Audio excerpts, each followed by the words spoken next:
बोलो बजरंगबली महाराज की, बजरंगबली महाराज की। आज इस गर्मामय कार्यक्रम में मंच पर विराजमान श्री श्री 1008 महामंडलेश्वर परम श्रद्धेय रामभूषण दास जी महाराज और आज के कार्यक्रम की अध्यक्षता कर रहे श्री श्री 108 सीता शरण करैया दास जी महाराज, न्यास के अध्यक्ष बड़े भाई आदरणीय दीपक सिंह जी, आदरणीय अमर सिंह जी, मंच का संचालन कर रहे और उन्होंने अपने संचालन के साथ अपने मन की व्यथा और अपनी पीड़ा और अपने शब्द भी हमारे बीच में रखे, ऐसे हमारे बड़े भाई आदरणीय शैलेंद्र सिंह जी, यहाँ पर उपस्थित सभी परम श्रद्धेय बुजुर्गण, नौजवान साथियों, माताओं, बहनों और बच्चों। हालांकि ये मंच में मना कर रहा था, सामाजिक मंच है, धार्मिक मंच है और ये हमारा सौभाग्य है कि आज नव संवत्सर, नए वर्ष की शुरुआत है और नव वर्ष की शुरुआत में हमको हमारे संत हैं जो जिनकी वजह से हमारे जिले का नाम रोशन हो रहा है, एक बहुत बड़ा कार्यक्रम महाराज जी ने अभी कराया, बहुत बड़ा आयोजन हुआ और चारों पीठों के शंकराचार्य उस कार्यक्रम में आए। ये निश्चित तौर पर भिंड के लिए बहुत गर्व की बात है। भिंड के लिए गर्व की बात इसलिए है क्योंकि भिंड को हमेशा से ही दूसरे नजरिए से देखा जाता रहा है। इसलिए मैं जब भी कोई कार्यक्रम होता है ये बात जरूर करता हूँ कि अब समय बदल रहा है, देश बदल रहा है। देखिए ये वैसे तो सामाजिक मंच है, लेकिन महाराज जी क्या है ना जी, हमारे यहाँ लोकतंत्र है और लोकतंत्र में बगैर राजनीति के कुछ होता नहीं है। जब तक नेताओं के बारे में थोड़ा बहुत बात ना हो जाए तब तक वो मंच अधूरा रहता है। सही कही कि नहीं कही? निश्चित तौर पर शैलेंद्र भाई साहब ने भी कहा और चूंकि मैंने कहा ना कि देश बदल रहा है, हम देख रहे हैं कि पिछली बार हम आए थे कार्यक्रम में 1 जनवरी को आए थे, शायद 31 को आए थे, 31 जनवरी को आए थे, लेकिन 31 दिसंबर को। लेकिन आज हम आए हैं बड़े हनुमान जी को, हम बड़े हनुमान जी कहते हैं और यहाँ से हम लोग अपनी यात्रा प्रारंभ करते थे। पिताजी जब फॉर्म भरने जाते थे तो बड़े हनुमान जी से शुरुआत होती थी और आज 9 वर्ष में जब हम प्रवेश करने जा रहे हैं तो ये हमारा सौभाग्य है कि आज 9 वर्ष की शुरुआत भी उन्हीं के दर्शन से हो रही है।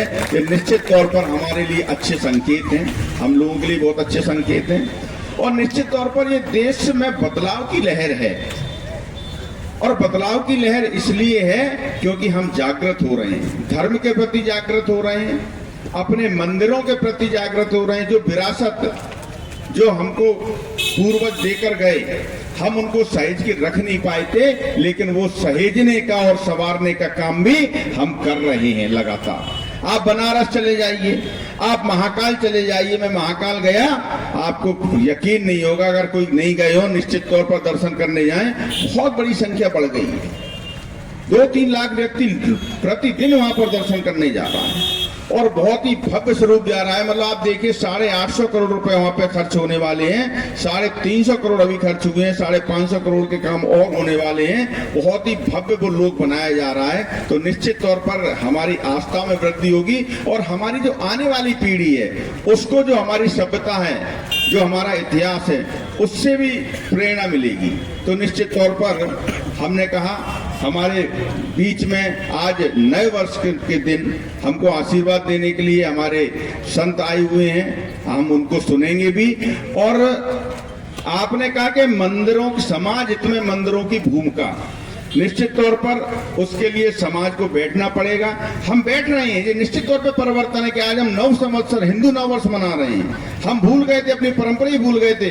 हम 31 मनाते थे, नई साल को मनाते थे, लेकिन धीरे धीरे हम लोग जागृत हो रहे हैं, हम लोगों में जागृति पैदा हो रही है और निश्चित तौर पर ये परिवर्तन आगे भी बहुत इससे फायदा होने वाला है। और मैं एक बात और आपके माध्यम से कहना चाहता हूँ। आपने शैलेंद्र भाई साहब ने कहा लोकतंत्र में जनता ही मालिक होती है। अब मैं कभी कभी एक छोटी सी बात कहना चाहता हूं कि हम तो अपने आप को घोड़ा मानते हैं। किसी ने अगर घुड़सवारी की रेस देखी हो तो क्या घोड़ा जीतता है? उसमें कौन जीतता है? घोड़ा नहीं जीतता। जीत घुड़सवार की होती है। तो हम तो घोड़ा हैं और घुड़सवार हो आप, चलाने वाले आप हो। आप जैसे मेरा कान ऐठोगे हम वैसे चलेंगे।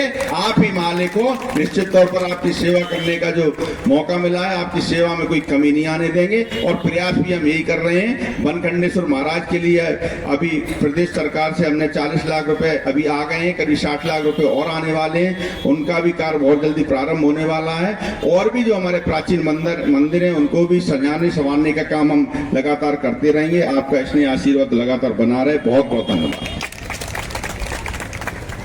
हमारे विधायक जी ने बहुत अच्छी बात रखी। सब कुछ है इसमें। ये चूंकि शासन से मंजूर हुए हैं पैसे, और इसमें शायद ये रहता है कि जो शासकीय मंदिर हैं उनको देते हैं, लेकिन हम कुछ रास्ता इसके बीच का भी निकालेंगे और आप जो आदेश करेंगे उस आदेश का अक्षर से पालन करेंगे। बहुत बहुत धन्यवाद। बहुत बहुत धन्यवाद। नई पीढ़ी को अगर हमारे बुजुर्ग बांध देंगे। वंदनीय स्वयं प्रभु आदरणीय वंदनीय सदगुरुदेव भगवान, आदरणीय वंदनीय परम श्रद्धेय श्री सीताशरण करैया जी महाराज, हमारे भिंड के यशस्वी कर्मठ जुझारू विधायक श्री संजू सिंह कुशवाहा एवं हमारे इस हनुमान जी महाराज के समस्त ट्रस्टीगण, हमारे सामने गुप्ता जी बैठे हैं। इन्होंने बहुत प्रयास किया। हम लोग थोड़े व्यस्त रहते हैं विधायक जी आज भी सुबह से कई जगह जाना रहा, तो बहुत ये हम और आप सभी लोगों का सौभाग्य है। और सबसे बड़ी बात यह है कि हनुमान जी महाराज के श्री चरणार बिंदों में बैठ करके हम नई साल में प्रवेश कर रहे हैं। आश्रम के विषय में तो हमारे श्री विधायक जी ने, हमारे वकील साहब मन संचालक जी ने और हमारे करैया जी ने आपको संपूर्ण व्यवस्थाओं से अवगत कराया। ये हनुमान जी महाराज के श्री चरणार बिंदों में बैठ करके हम जो कोई संकल्प करते हैं, भगवान उस कार्य को पूर्ण करते हैं। और इस कलकाल में हनुमान जी ही एक ऐसे देवता हैं कि जो आप उनसे मांगोगे वह प्राप्त हो जाएगा। हमारी आपकी तो ताकत क्या है। श्री गोस्वामी तुलसीदास जी को भी राम जी का दर्शन कराने में श्री हमारे हनुमंत लाल जी का ही श्रेय रहा। तो ऐसे विशिष्ट महापुरुष, एक घटना आपको और बता दें, क्योंकि नई वर्ष में हम लोग प्रवेश कर रहे हैं और हम लोगों का इस समय, आप लोग हमको बीजेपी वाले मत मान लेना, परंतु हम आपको ये अवश्य बताएंगे कि इस समय हमारे भारत का एक स्वर्णमय समय है। जिस राम मंदिर के लिए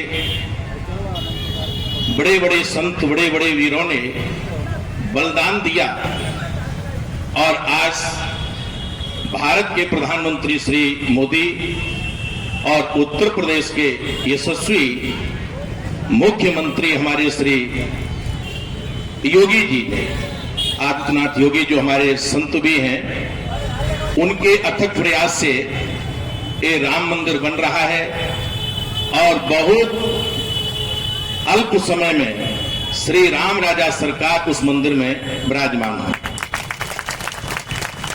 और इस अयोध्या का एक चरितार्थ रहा है।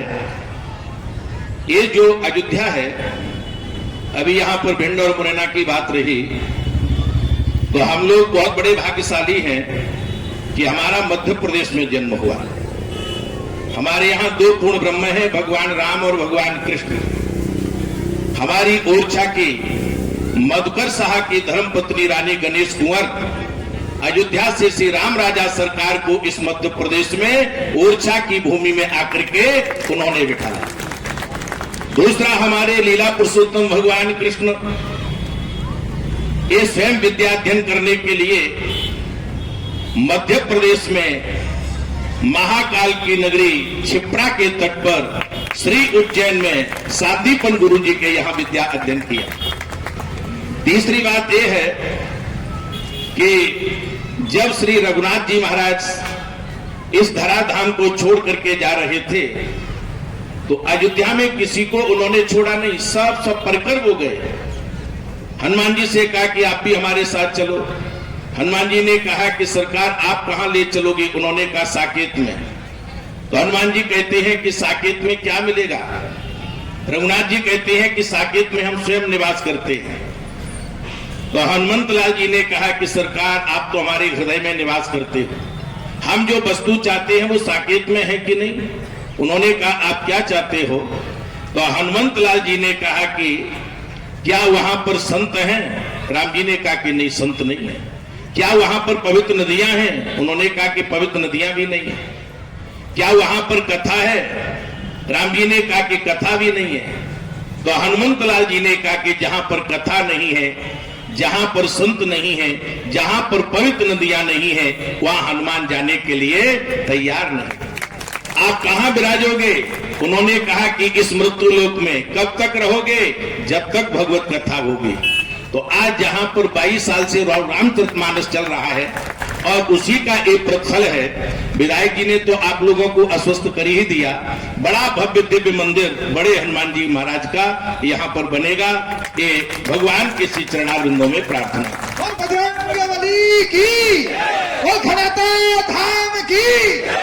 और तीसरी बात यह है, अयोध्या को पुनः जो निर्माण हुआ और अयोध्या का पुनः जो मंदिर बना वो मध्य प्रदेश के गौरव हमारे श्री विक्रमादित्य जी के द्वारा मंदिर का नवनिर्माण हुआ।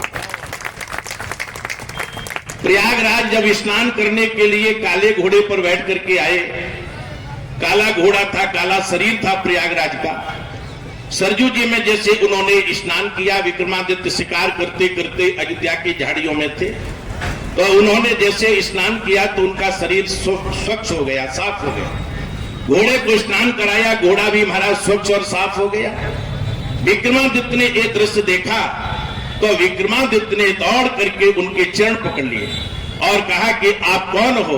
उन्होंने कहा कि हम प्रयागराज हैं। संसार के पाप धोते धोते जब हम काले हो जाते हैं, सरजू जी में आकर के हम स्नान करते हैं तो हमारा शरीर स्वच्छ और साफ हो जाता। तो विक्रमादित्य ने कहा कि यहाँ पर राम जी का जन्म कहाँ था? प्रयागराज ने कहा कि राजन आप देखिए जो गाय घास चर रही है, संध्या के समय इस गाय के पीछे आप जाना, इस गाय के थनों से जहां पर दूध निकले वहीं पर राम जी का जन्म हुआ। वहीं जाकर के श्री विक्रमादित्य महाराज ने ये राम जी का पुनः मंदिर बनाया। परंतु हमारे विधर्मियों ने आकर के मंदिर को तोड़ा, वहां पर मस्जिद बनी। परंतु आज हम लोगों का परम सौभाग्य है कि पुनः राम जी उसी मंदिर में बैठ रहे हैं। तो हम लोगों को इस बात का गौरव होना चाहिए, जिस देश जात में जन्म लिया बलिदान उसी पर हो जाए, वह शक्ति हमें दो दयान दे, कर्तव्य मार्ग पर डट जाए। हम हिंदू हैं, इसीलिए हम और आप सभी लोगों का परम दायित्व है कि हम चैत्र शुक्ल पक्ष प्रतिपदा से इस साल को प्रारंभ करें। यहाँ पर शक्ति की पूजा है, जैसे अभी हमारे करिया जी ने बताया, हमारे श्री विधायक जी ने बताया, हमारे मन संचालक ने बताया। आप देखिए आज के दिन से ही हमारे यहाँ चैत्र शुक्ल पक्ष प्रतिपदा से संवत्सर बदलता है, हमारे घर में नया नाज आता है। और आज के दिन हमारे यहाँ रघुनाथ जी को नीम की जो बोनी है और मिश्री का भोग लगाया जाता है, क्योंकि आज से हमारे यहाँ नया संवत्सर, ये नया साल व्यतीत होता है। प्रथम शैलपुत्री च द्वितीयम ब्रह्मचारिणी तृतीयम चंद्र घंटेति कूष्मांडे चतुर्थम। हम लोग बहुत प्रसन्न हैं कि आप लोगों ने यहाँ पर कन्याओं का पूजन किया। पहले दिन हमारे यहाँ पहली वर्ष की कन्या का पूजन का विधान है, दूसरे दिन दूसरी वर्ष की कन्या के पूजन का विधान है। तो इस प्रकार से यदि हम इस साल को प्रारंभ करेंगे तो हमारी साल की मंगल में व्यतीत होगी। जैसे विधायक जी ने कहा कि इनके पिताजी भी यहीं से फार्म भरते थे और नया साल है, तो नया साल में आज इनकी भी शुरुआत है। तो हनुमान जी महाराज तो कृपा करते हैं, ये वो तो बड़े दयालु है। तो कहने का तात्पर्य है कि हम पुनः इसी संवत्सर को और नया वर्ष मनाएं। आप देखिए हमारे यहाँ शक्ति की पूजा है, भगवान कृष्ण और राम दोनों पूर्ण ब्रह्म हैं। 24 अवतारों में जब पूर्ण ब्रह्म की हम चर्चा करेंगे तो भगवान राम और कृष्ण, राम मर्यादा पुरुषोत्तम है और भगवान कृष्ण लीला पुरुषोत्तम है। तो भगवान राम बिगर शक्ति के रास लीला नहीं कर सकते और राम जी बिगर जानकी के महाराज सहस्त्रबाहु रावण का वध नहीं कर सकते। यदि सहस्त्रबाहु रावण का जब उन्होंने वध किया तो किशोरी जी ने किया और मर्यादा पुरुषोत्तम राम जी ने भी किशोरी जी की पूजा की। वंदे विदेह तनया पर पुंडरी कहा। इसी प्रकार से अन्याराध तो नूनम भगवान हरीश्वर, भगवान कृष्ण ने भी राधा की आराधना की। तो हम लोग शक्ति की आराधना करते हुए और शक्ति की पूजा करते हुए यदि हम नव वर्ष में प्रवेश करेंगे तो हम आप लोगों को डंके की चोट से कहते हैं कि आप लोगों का वर्ष मंगल में व्यतीत होगा, आपके जीवन में खुशहाली आएगी। हनुमान जी और रघुनाथ जी महाराज आपके ऊपर कृपा करेंगे।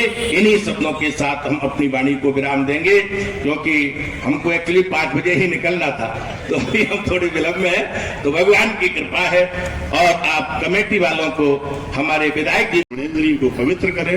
बोलो श्री राम जय जय राम, श्री राम ओम श्री राम जय जय राम, श्री राम श्री रामचंद्र भगवान की, श्री बाल कृष्ण लाल की, सदगुरुदेव भगवान की, श्री बड़े हनुमान जी महाराज की, श्री प्रेम कुंज सरकार की। परम पूज्य प्रातः स्मरणीय श्री रामलला के चरणों में बार बार वंदन, श्री हनुमान जी महाराज के चरणों में वंदन करते हुए हमारे बाजू में बैठे हुए श्री महामंडलेश्वर भिंड के गौरव श्री 1008 श्री रामभूषण दास जी महाराज, यशस्वी विधायक श्री संजू सिंह जी, जो अभी आपने सुना ही, जो आपके लिए कृत संकल्पित हैं। आप जो आदेश करेंगे उसको पालने के लिए नेता ऐसे ही होना चाहिए, प्रतिनिधि जो समाज के लिए अपने को अर्पित कर दे। जब हम पूरा दे देंगे तो उधर से भी पूरा मिलेगा, क्योंकि परमात्मा पूर्ण है। ओम पूर्णात् पूर्णमुदच्यते पूर्णस्य पूर्णमादाय पूर्णमेवावशिष्यते। न तो परमात्मा अधूरा लेते हैं और न अधूरा देते हैं। इसलिए पूर्ण संकल्प, पूर्ण समर्पण जहाँ होता है उधर से भी रिटर्न में हमें पूर्ण समर्पण ही मिलता है। ऐसे हमारे विधायक जी जो दोबारा हमें इसी मंदिर में हनुमान जी महाराज के चरणों में फिर भेंट हो रही, पिछली साल भी हुई थी। और हमारे संत ब्राह्मण भगवान सभी को, हमारी माताएं बहनें, न्यास के सभी सदस्य सभी को इस मंच से वंदन करते हुए आइए हम और आप भगवान की थोड़ी सी चर्चा करें कि श्री हनुमान जी महाराज ने बुलाया और ये दास इनकी सेवा में उपस्थित हो गया।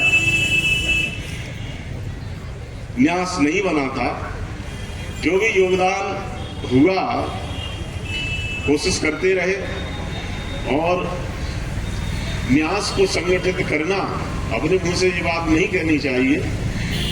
सबने कहा कि आप अध्यक्ष बने, लेकिन हमारा संकल्प था कि हम तीर्थ में ही रहेंगे, ये हमारा शुरू से था।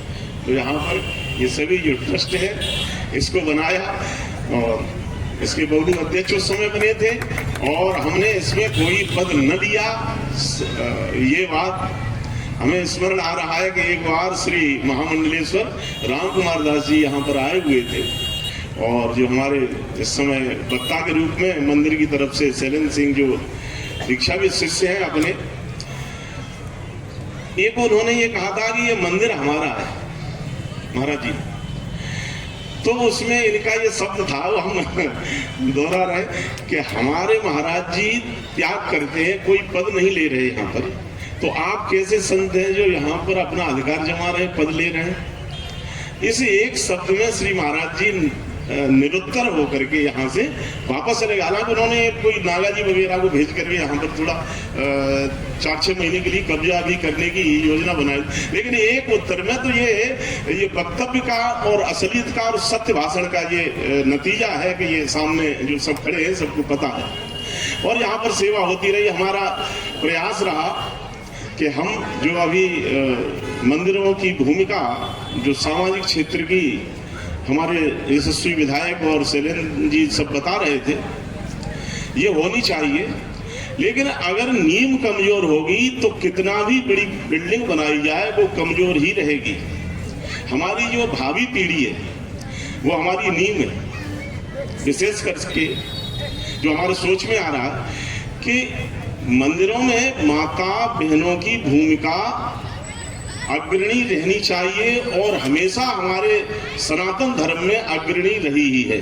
जैसे आदि शंकराचार्य जी महाराज और मंडन मिश्र का शास्त्रार्थ हुआ था, तो शास्त्रार्थ में होते होते कोई निर्णय नहीं हो पा रहा था, तो उसमें मंडन मिश्र की धर्मपत्नी उस निर्णायक भूमिका के रूप में बैठी और उन्होंने अपने निर्णय सुनाए। तो हमारी धार्मिक सनातनी संस्कृति है, उसकी पुरोधा हमारी माताएं बहनें हैं। जब तक वो आगे नहीं आएंगी हमारी संस्कृति का उद्धार होने वाला नहीं है। क्योंकि हमारे यहाँ ये संस्कृति रही है कि संस्कार बाद में नहीं दिए जा सकते। संस्कार तो एक हमें घटना याद आ रही है कि जीजाबाई शिवाजी महाराज की माँ, एक आतंकी आ रहे थे, तो वहां पर से कुछ लोग भागते हुए आ रहे थे, तो उन्होंने कहा कि शिवाजी महाराज छोटे ही थे, वहां पर खड़े थे, तो उन्होंने शरण मांगी। तो शिवाजी महाराज माँ के पास पूछने आए, माँ जो आक्रांता है विदेशी वो हमारी प्रजा को परेशान कर रहे, क्या मैं उन्हें शरण दे दूं? तो उन्होंने उनके कान पकड़ करके एक चांटा मारा।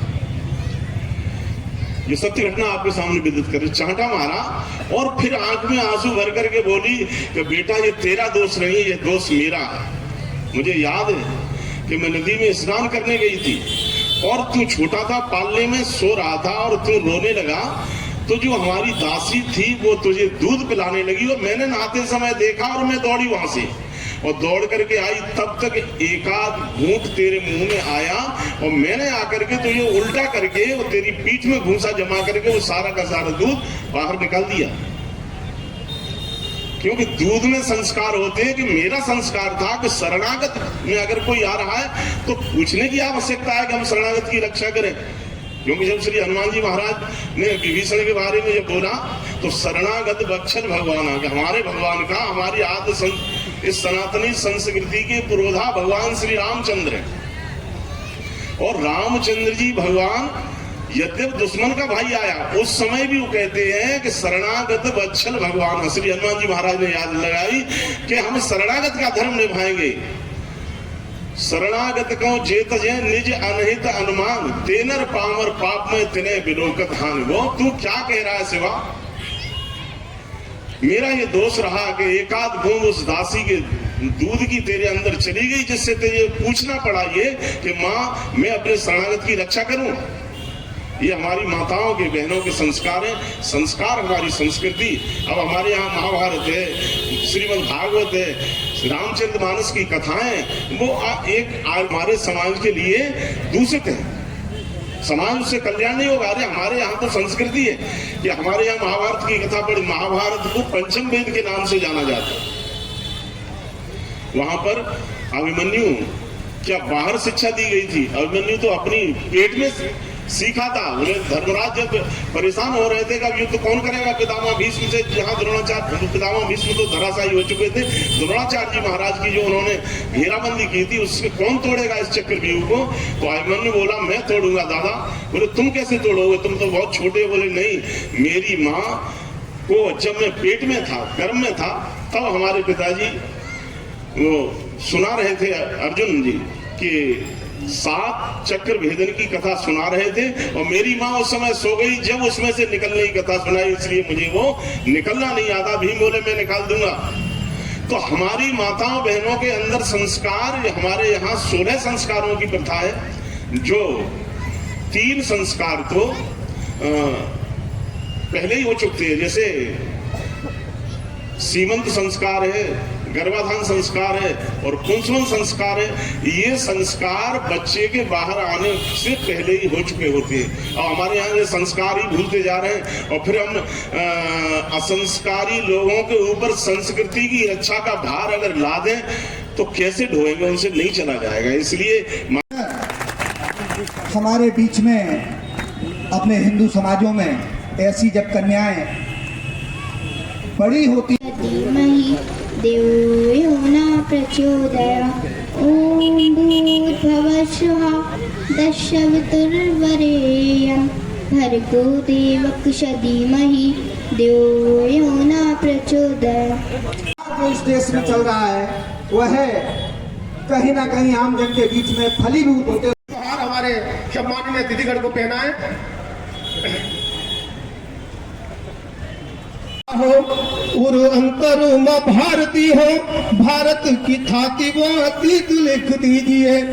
सुख दुख का हो साथी, ज्ञान के दिए की बाती, देशभक्त ऐसा मनोमीत लिख दीजिए कि हार और जीत में जो रखते हो समभाव, ऐसे रणभाकुरों की जीत लिख दीजिए। छलहीन सेवा में समर्पण का भाव लिए, भक्ति रस डूबा कोई गीत लिख दीजिए, भक्ति रस डूबा कोई गीत लिख दीजिए। ये निवेदन है, हमारे स्थानीय लोग कुछ बैठे हैं, कृपया उनको स्थान दें, सम्मान। नव संवत्सर आया और क्या परिवर्तन है कि होली के रंग दीवालों पे रंग बिरंगे झलके, होली के रंग दीवारों पर रंग बिरंगे झलके। सूर्यदेव उत्तरगामी हो खोल रहे हैं पलके, सूर्यदेव उत्तरगामी हो खोल रहे हैं पलके। खलिहानों में अन्नपूर्णा ने गहना फैलाया। नव संवत्सर आया देखो, नव संवत्सर आया देखो, नव संवत्सर आया। के जीवन पथ निष्कंटक करने को नव दुर्गा आई, जीवन पथ को निष्कंटक करने नव दुर्गा आई। मातु भारती की वीणा ने कर्म रागिनी गाई। भारत का भविष्य हो उज्जवल, भारत का भविष्य हो जगमग, सबने स्वप्न सजाया। नव संवत्सर आया देखो, नव संवत्सर आया। कि बलिदानों की भूमि हम, अब आप पे जोश आना चाहिए इन पंक्तियों पर, और बाद में क्या करना है आपको वो मैं आपको इशारा करूंगा कि बलिदानों की भूमि हमारी बलिदानी गाथा है, बलिदानों की भूमि हमारी बलिदानी गाथा है। राष्ट्र अस्मिता की खातिर मरना हमको आता है, राष्ट्र अस्मिता की खातिर मिटना हमको आता है। शपथ तिरंगे की ली हमने, शपथ इस भगवे की ली हमने, वंदे मातरम गाया। नव संवत्सर आया देखो, नव संवत्सर आया। के कोने कोने में, भारत के कोने कोने में घर घर उत्सव छाया। नव संवत्सर आया देखो, नव संवत्सर आया। वंदे वंदे, बहुत बहुत धन्यवाद। जय श्री राम, बोल बजरंग बली की। हमारे बीच